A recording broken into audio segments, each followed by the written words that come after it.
Shalom, selamat bergabung dalam program Baca Alkitab setiap hari.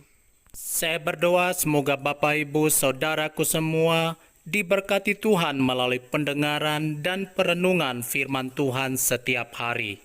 Selamat mendengar dan merenungkan. Tuhan Yesus memberkati.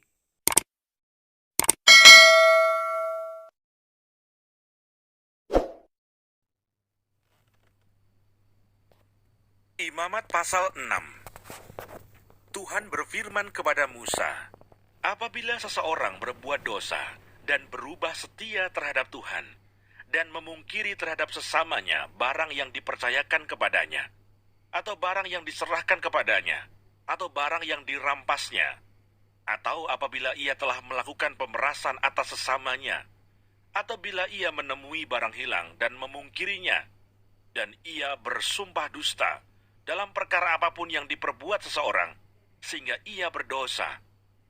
Apabila dengan demikian ia berbuat dosa dan bersalah, maka haruslah ia memulangkan barang yang telah dirampasnya, atau yang telah diperasnya, atau yang telah dipercayakan kepadanya, atau barang hilang yang ditemuinya itu, atau segala sesuatu yang dimungkirinya dengan bersumpah dusta. Haruslah ia membayar gantinya sepenuhnya dengan menambah 1/5. Haruslah ia menyerahkannya kepada pemiliknya pada hari ia mempersembahkan korban penebus salahnya. Sebagai korban penebus salahnya, haruslah ia mempersembahkan kepada Tuhan seekor domba jantan yang tidak bercela dari kambing domba yang sudah dinilai menjadi korban penebus salah, dengan menyerahkannya kepada imam. Imam harus mengadakan pendamaian bagi orang itu di hadapan Tuhan, sehingga ia menerima pengampunan atas perkara apapun yang diperbuatnya, sehingga ia bersalah. Korban bakaran. Tuhan berfirman kepada Musa, perintahkanlah kepada Harun dan anak-anaknya. Inilah hukum tentang korban bakaran. Korban bakaran itu haruslah tinggal di atas perapian, di atas mezbah semalam-malaman sampai pagi. Dan api mezbah haruslah dipelihara menyala di atasnya. Imam haruslah mengenakan pakaian lenannya dan mengenakan celana lenan untuk menutup auratnya. Lalu ia harus mengangkat abu yang ada di atas mezbah sesudah korban bakaran habis dimakan api, dan haruslah ia membuangnya di samping mezbah. Kemudian haruslah ia menanggalkan pakaiannya dan mengenakan pakaian lain, lalu membawa abu itu keluar perkemahan ke suatu tempat yang tahir. Api yang di atas mezbah itu harus dijaga supaya terus menyala. Jangan dibiarkan padam. Tiap-tiap pagi imam harus menaruh kayu di atas mezbah, mengatur korban bakaran di atasnya, dan membakar segala lemak korban keselamatan di sana. Harus dijaga supaya api tetap menyala di atas mezbah. Janganlah dibiarkan padam. Korban sajian. Inilah hukum tentang korban sajian. Anak-anak Harun haruslah membawanya ke hadapan Tuhan, ke depan mezbah. Setelah dikhususkan dari korban sajian itu, segenggam tepung yang terbaik dengan minyak, serta seluruh kemenyan yang di atas korban sajian itu, maka haruslah semuanya dibakar di atas mezbah, sehingga baunya menyenangkan sebagai bagian ingat-ingatannya bagi Tuhan. Selebihnya haruslah dimakan oleh Harun dan anak-anaknya. Haruslah itu dimakan sebagai roti yang tidak beragi di suatu tempat yang kudus. Haruslah mereka memakannya di pelataran kemah pertemuan. Janganlah itu dibakar beragi. Telah kuberikan itu sebagai bagian mereka daripada segala korban api-apianku. Itulah bagian maha kudus, sama seperti korban penghapus dosa dan korban penghapus salah. Setiap laki-laki di antara anak-anak Harun haruslah memakannya. Itulah suatu ketetapan untuk selamanya bagi kamu turun-temurun. Itulah bagianmu dari segala korban api-apian Tuhan. Setiap orang yang kena kepada korban-korban itu menjadi kudus. Tuhan berfirman kepada Musa, inilah persembahan Harun dan anak-anaknya yang harus dipersembahkan oleh mereka kepada Tuhan pada hari ia diurapi. 1/10 eva tepung yang terbaik sebagai korban sajian yang tetap, setengahnya pada waktu pagi, dan setengahnya pada waktu petang. Haruslah itu diolah di atas panggangan bersama-sama minyak. Setelah teraduk haruslah engkau membawanya dan mempersembahkannya sebagai korban sajian. Sesudah dibakar dan berpotong-potong sebagai bau yang menyenangkan bagi Tuhan. Dan imam dari antara anak-anaknya yang diurapi sebagai penggantinya haruslah mengolahnya. Itulah suatu ketetapan untuk selamanya. Seluruhnya haruslah dibakar bagi Tuhan. Tiap-tiap korban sajian dari seorang imam itu haruslah menjadi korban yang terbakar seluruhnya. Janganlah dimakan. Korban penghapus dosa. Tuhan berfirman kepada Musa demikian. Katakanlah kepada Harun dan anak-anaknya, inilah hukum tentang korban penghapus dosa. Di tempat korban bakaran disembelih, disitulah harus disembelih korban penghapus dosa di hadapan Tuhan. Itulah persembahan Maha Kudus. Imam yang mempersembahkan korban penghapus dosa itulah yang harus memakannya. Haruslah itu dimakan di suatu tempat yang kudus, di pelataran kemah pertemuan. Setiap orang yang kena kepada daging korban itu menjadi kudus. Dan bila darahnya ada yang terpercik kepada sesuatu pakaian, haruslah engkau mencuci pakaian itu di suatu tempat yang kudus. Dan belanga tanah, tempat korban itu dimasak, haruslah dipecahkan. Dan jikalau dimasak di dalam belanga tembaga, haruslah belanga itu digosok dan dibasuh dengan air. Setiap laki-laki di antara para imam haruslah memakannya. Itulah persembahan Maha Kudus. Tetapi setiap korban penghapus dosa yang dari darahnya dibawa sebagian ke dalam kemah pertemuan untuk mengadakan pendamaian di dalam tempat kudus, janganlah dimakan, melainkan dibakar habis dengan api.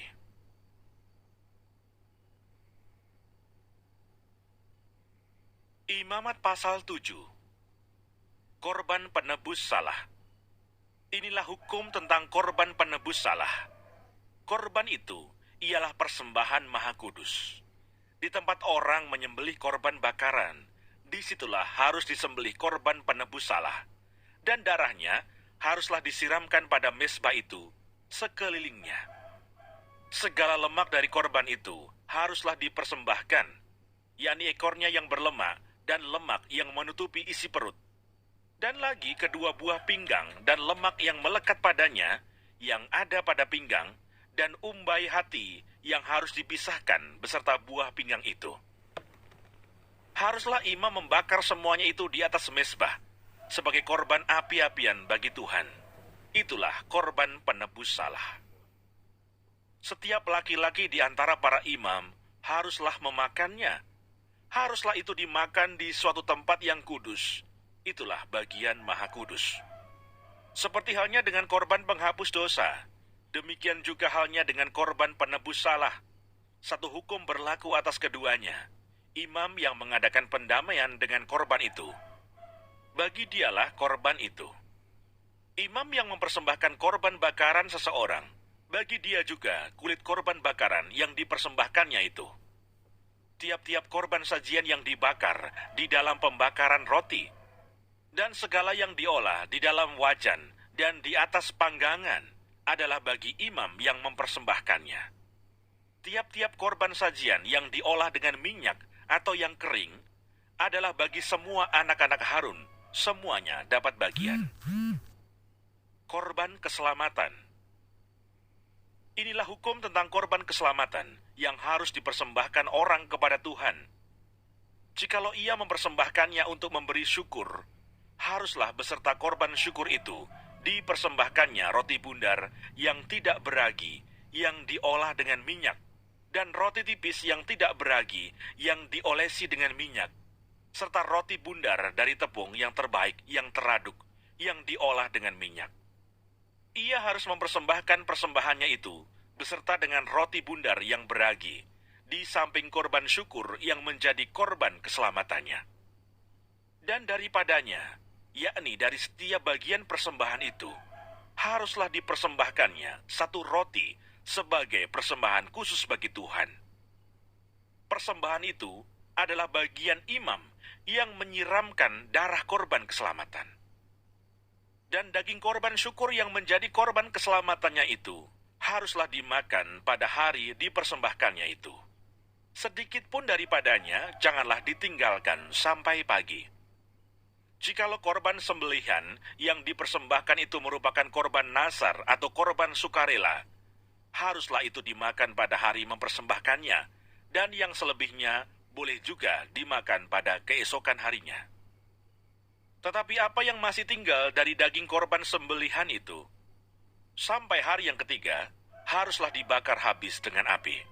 Karena jikalau pada hari yang ketiga masih dimakan dari daging korban keselamatan itu, maka Tuhan tidak berkenan akan orang yang mempersembahkannya, dan korban itu dianggap batal baginya, bahkan menjadi sesuatu yang jijik. Dan orang yang memakannya harus menanggung kesalahannya sendiri. Bila daging itu kena kepada sesuatu yang najis, janganlah dimakan, tetapi haruslah dibakar habis dengan api. Tiap-tiap orang yang tahir boleh memakan dari daging korban itu. Tetapi seseorang yang memakan daging dari korban keselamatan yang untuk Tuhan, sedang ia dalam keadaan najis, haruslah nyawa orang itu dilenyapkan dari antara bangsanya. Dan apabila seseorang kena kepada sesuatu yang najis, yakni kepada kenajisan berasal dari manusia, atau kepada hewan yang najis, atau kepada setiap binatang yang merayap yang najis, lalu memakan daripada daging korban keselamatan yang untuk Tuhan, maka haruslah nyawa orang itu dilenyapkan dari antara bangsanya. Larangan memakan lemak dan darah. Tuhan berfirman kepada Musa, "Katakanlah kepada orang Israel, segala lemak dari lembu, domba ataupun kambing janganlah kamu makan. Lemak bangkai atau lemak binatang yang mati diterkam boleh dipergunakan untuk segala keperluan. Tetapi jangan sekali-kali kamu memakannya. Karena setiap orang yang memakan lemak dari hewan yang dipergunakan untuk mempersembahkan korban api-apian bagi Tuhan, nyawa orang yang memakan itu haruslah dilenyapkan dari antara bangsanya. Demikian juga, janganlah kamu memakan darah apapun di segala tempat kediamanmu, baik darah burung-burung ataupun darah hewan. Setiap orang yang memakan darah apapun, nyawa orang itu haruslah dilenyapkan dari antara bangsanya." Bagian imam daripada segala korban keselamatan. Tuhan berfirman kepada Musa, demikian, "Katakanlah kepada orang Israel, orang yang mempersembahkan korban keselamatannya kepada Tuhan, haruslah membawa kepada Tuhan sebagian dari korban keselamatannya itu sebagai persembahannya. Dengan tangannya sendirilah harus ia membawa segala korban api-apian Tuhan. Adapun lemaknya, haruslah dibawanya beserta dadanya, supaya dadanya itu ditunjukkan sebagai persembahan unjukan di hadapan Tuhan. Lalu haruslah imam membakar lemaknya di atas mezbah, tetapi dadanya itu adalah bagian Harun dan anak-anaknya. Paha kanannya harus kamu serahkan kepada imam sebagai persembahan khusus dari segala korban keselamatanmu. Siapa dari antara anak-anak Harun yang mempersembahkan darah dan lemak korban keselamatan, maka dialah yang harus mendapat paha kanan itu sebagai bagiannya. Karena dada persembahan unjukan dan paha persembahan khusus telah kuambil dari orang Israel, dari segala korban keselamatan mereka, dan telah kuberikan kepada imam Harun dan kepada anak-anaknya. Itulah suatu ketetapan yang berlaku bagi orang Israel untuk selamanya.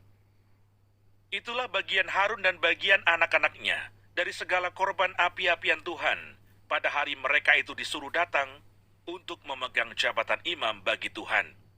Itulah yang harus diserahkan menurut perintah Tuhan dari pihak Israel kepada mereka pada hari mereka itu diurapinya. Itulah suatu ketetapan untuk selamanya bagi mereka turun-temurun. Itulah hukum tentang korban bakaran, korban sajian, korban penghapus dosa, korban penebus salah, persembahan pentahbisan, dan korban keselamatan, yang diperintahkan Tuhan kepada Musa di atas gunung Sinai pada hari Tuhan memerintahkan kepada orang Israel mempersembahkan persembahan mereka kepada Tuhan di padang gurun Sinai.